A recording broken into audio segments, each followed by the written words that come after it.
Hello everybody, and welcome to Darkside Racing's small block Ford engine build. My name is Flo, and I'm going to be building this engine throughout this whole video, with a little bit of help from my girlfriend. Now this is my old 302 that's sitting in my Mustang right now. Now we're fixing to pull this thing out and build it really nice. So, take a look at this thing, because the next time you see this thing back in here, it's going to look completely different.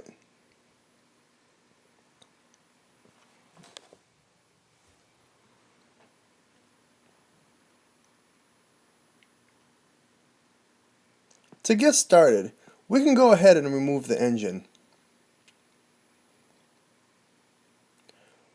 Once the engine is out and on the engine hoist, we can go ahead and put it on an engine stand. Then the disassembly process begins. We're going to go ahead and start with the intake manifold.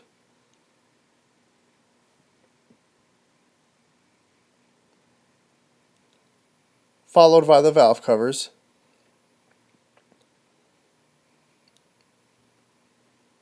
The water pump.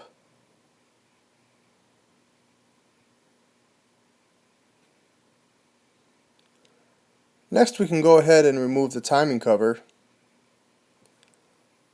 Followed by the passenger side cylinder head. Then the driver's side cylinder head. Now we can flip the engine around and remove the timing chain and the camshaft, followed by the oil pump and the pickup.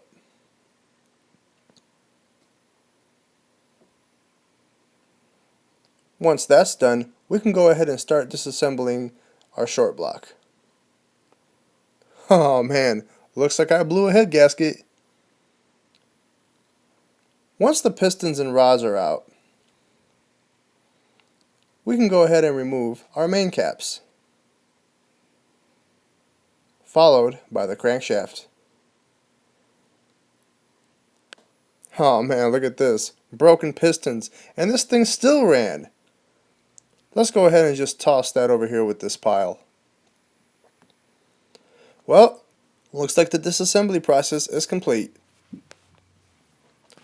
Now we're going to go ahead and take this dirty block to the machine shop, and when we get it back, it's going to look like this.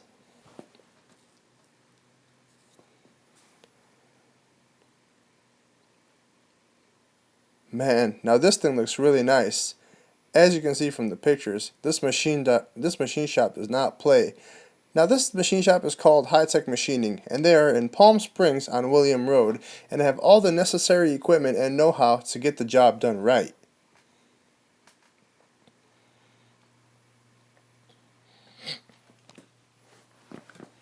Now that we got done looking at the block, we can go ahead and mask it off.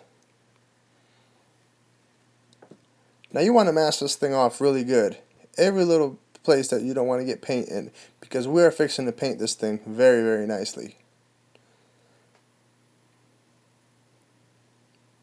Next, once that's done, we're going to go ahead and start grinding away at this thing to get the block surfaces as smooth as we can.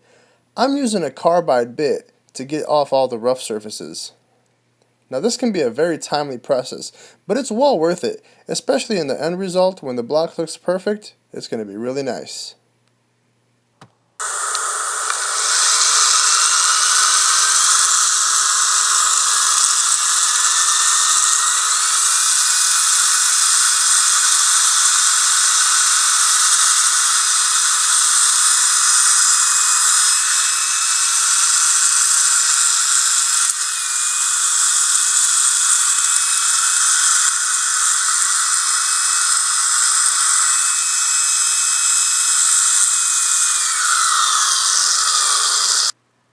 Look at this. Even the kid wants to help. Look at her go. That's my little daughter.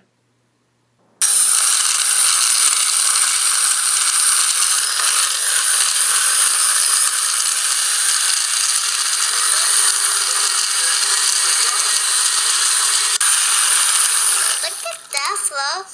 It's smoother. That's cool, huh? Good job. Which one? Right there, it looks like it's not smooth. Right here. See that? Feel that. part right there. What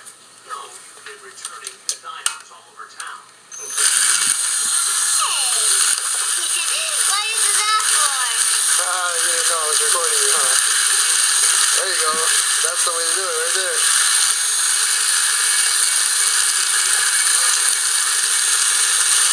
Looking good. It's all looking good. Look at that, how smooth it is there. And Yeah, here. look at it. That's smooth. Yep. Look at my fingers dirty.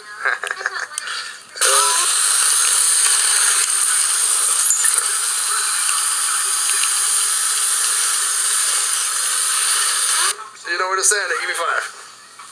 Alright. Once that's done, we can clearly see how nice and smooth this block is. Every surface has been smoothed down. Man, this paint is going to stick on here very, very nicely. Once that's done, you want to go ahead and give your block a thorough wipe down. And make sure it's completely dry with a blow dryer. Looks like she's got that covered. Once that's done, we can go ahead and lay down a very nice coat of primer. Now all the primer and paint we're going to be using here is from Duplicolor, and it's a high quality paint and primer that has ceramic in it and can resist temperatures up to 500 degrees.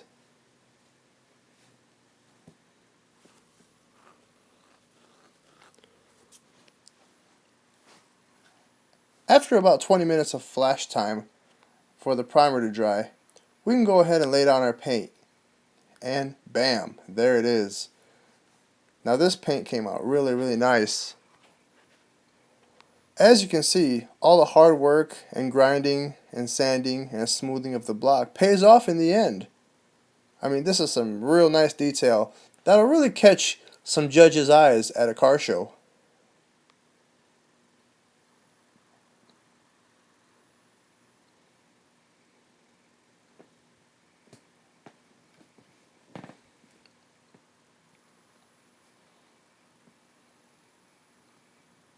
Man, every single shot of this block just looks gorgeous. Now you might not see this in the pictures, but what we did is I took a razor blade and cut off all the edges of the paint on every edge of this motor. That way the paint looks perfect and we also don't get no chips.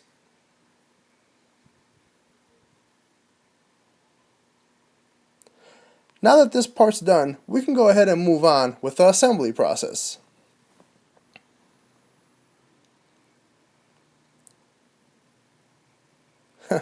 Looks like the doctor's going in.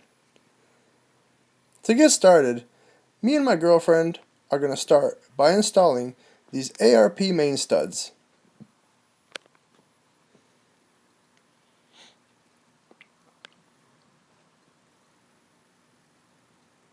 Once that's done, I'm going to go ahead and snug it down with a ratchet and an Allen bit.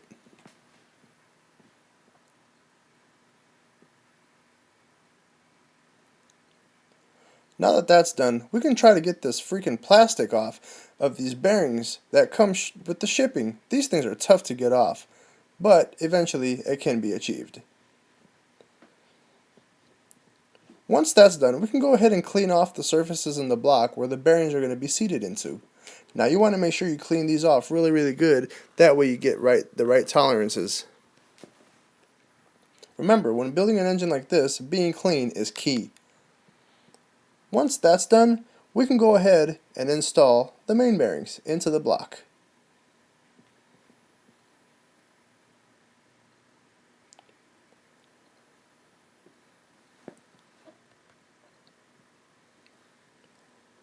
Once that's done, we can give our crankshaft one final look and a final wipe down to make sure that it's completely free of any debris left over.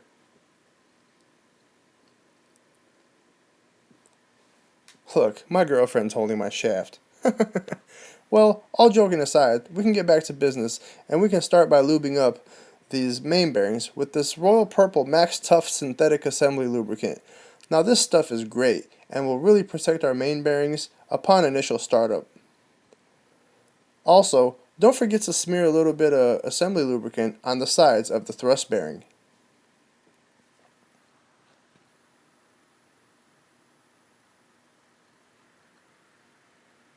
Next, go ahead and smear the assembly lubricant all over the main bearings. Make sure you have an even nice coat all over the bearing. Next, we can go ahead and drop in this heavy crankshaft, being extra careful not to scratch the main journals with the studs.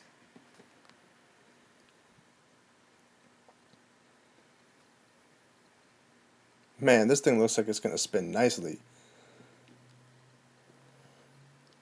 With the crankshaft in place, now we can go ahead and clean off our main caps, followed by installing the main bearing into the main cap.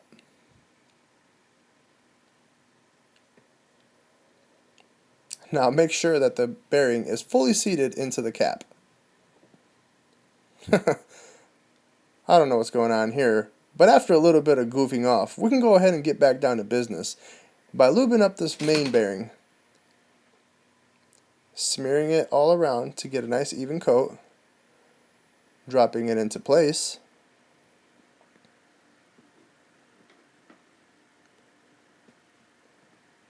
a couple of light taps from a hammer will make sure that the bearing is seated.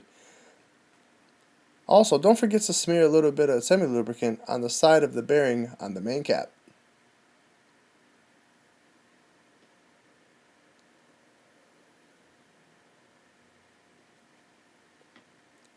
Now repeat this until all the main caps are in.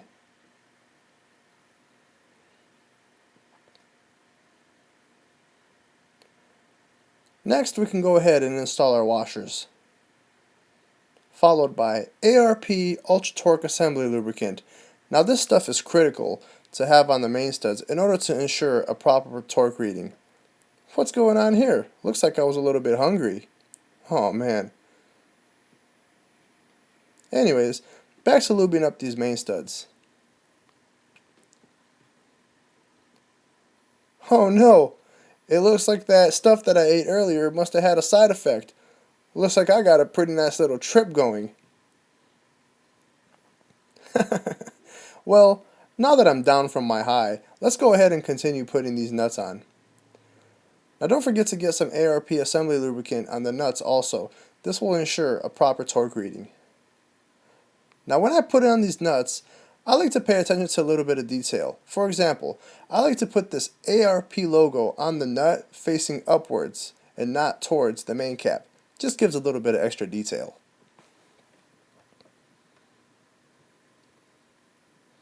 Oh no! Looks like I got some stuff on me.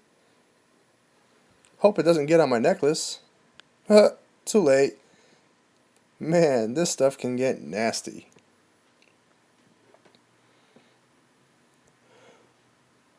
Well, now we can finish putting on our nuts, and we can just snug them down till they get to the main cap.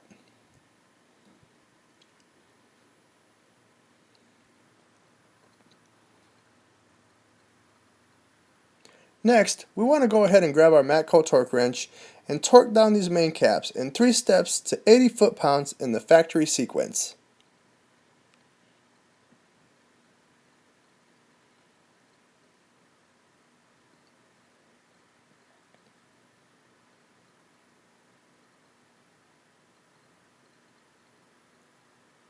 Wow, now this crankshaft looks like it's spinning very nicely. Next, we can go ahead and move on to installing the pistons and the rod assembly into the block. But before we can do that, we have to make sure we gap our rings right. In order to do this, it's pretty simple. Go ahead and put your ring into the cylinder that's going to be assembled into, square it up with the squaring tool, grab your feeler gauge, set it to whatever you want the gap to be. In our case, for the street engine, we're going with 26 thousandths of an inch for the top ring. Now check to see if the feeler gauge goes in there. If it doesn't, that means you got to take some material off. So go ahead and head over to your piston ring filing tool, make a couple of passes, insert. Next you want to deburr the ring of any burrs left over from the filing. You want to do this with some 1000 grit sandpaper. Next, install the ring back into the cylinder, Square it up again with the squaring tool. Grab your feeler gauge. Try to fit the 26 thousandths back in there. Looks like we're still not there. A couple more passes should do it. Make sure you only take off a little bit at a time, because you can always take off more, but you can't put it back on. A little bit more deburring to make sure we don't scratch the cylinder walls.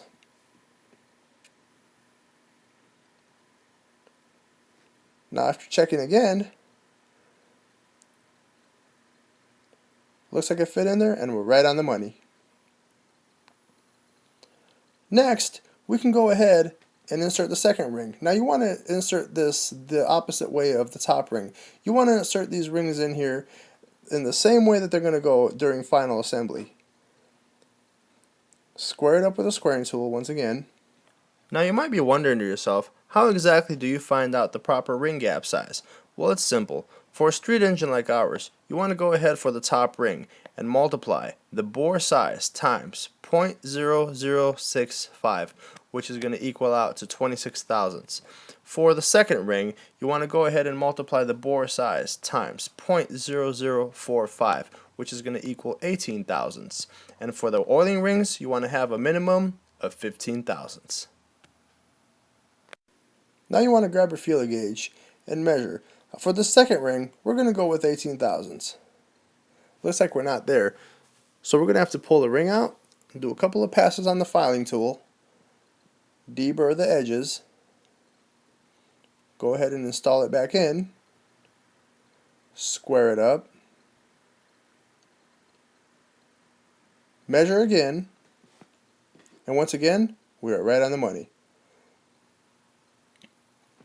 Now make sure when you do this, you have all the piston rings in a separate Ziploc baggie for every cylinder that you're working on, because you do not want to get these mixed up.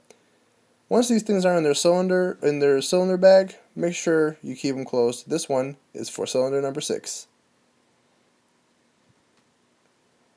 Now that tough process is over, we can go ahead and move on for assembly. First thing we want to do is take the rod bearing and put it into the rod. Next, we want to stagger the rings. Now you want to make sure you do this right and have these rings staggered right. Otherwise, you could end up with an engine that has blow-by.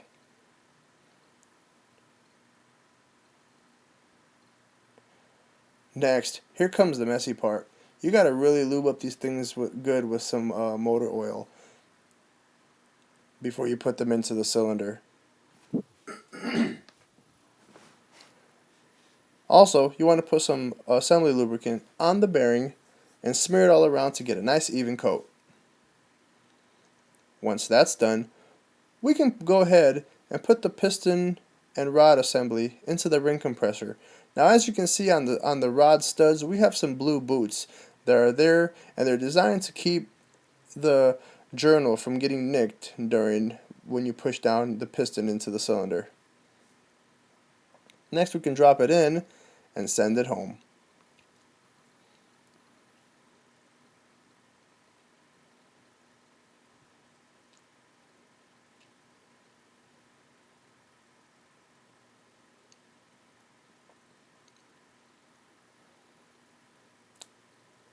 Next, go ahead and flip over the block, remove the protective boots, grab your rod cap and insert the bearing into it. Put on some assembly lubricant, put the cap on.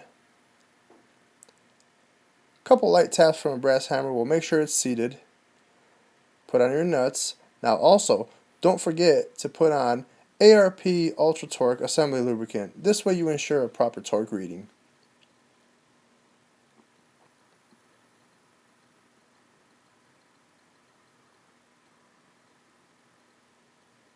Once that's done, we can go ahead and grab our Matco torque wrench and torque down these rod caps to 50 foot-pounds in 2 steps.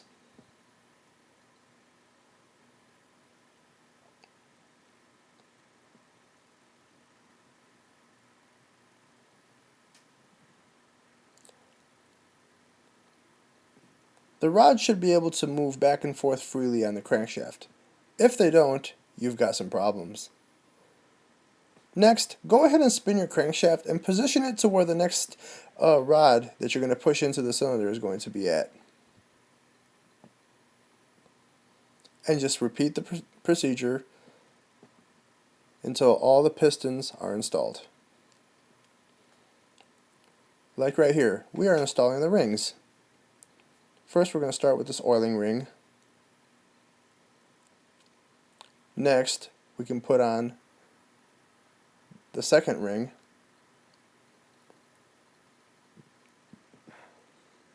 Followed by the top compression ring.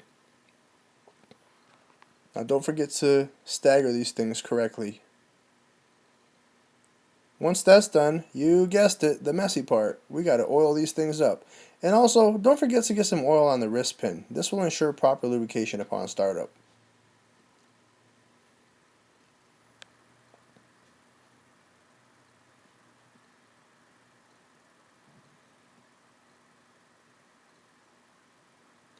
Next, we can drop the piston and rod assembly into the ring compressor.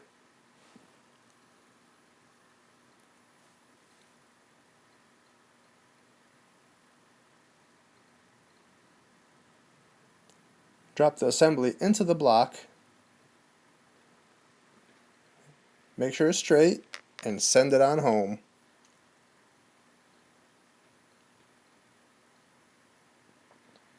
Once that's done, we can go ahead and lube up the rod cap again.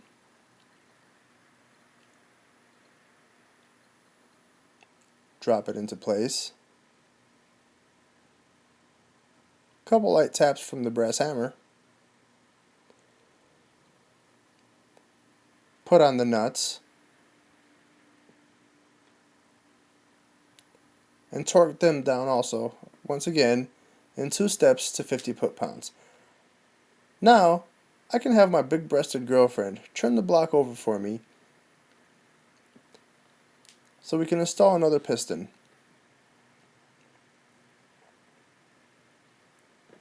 Couple light taps from the hammer, and we torque them down again. Once again, she's going to flip the block over for me. Looks like she's having a tough time. Now you want to do this until all of your pistons and rods are completely into the block. Once you do that, your assembly should spin very nice and freely, just like ours is doing right over here.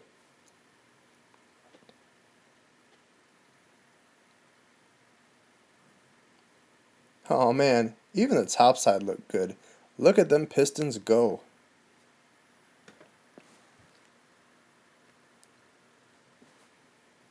Wow, it's so amazing and so cool how we can go from this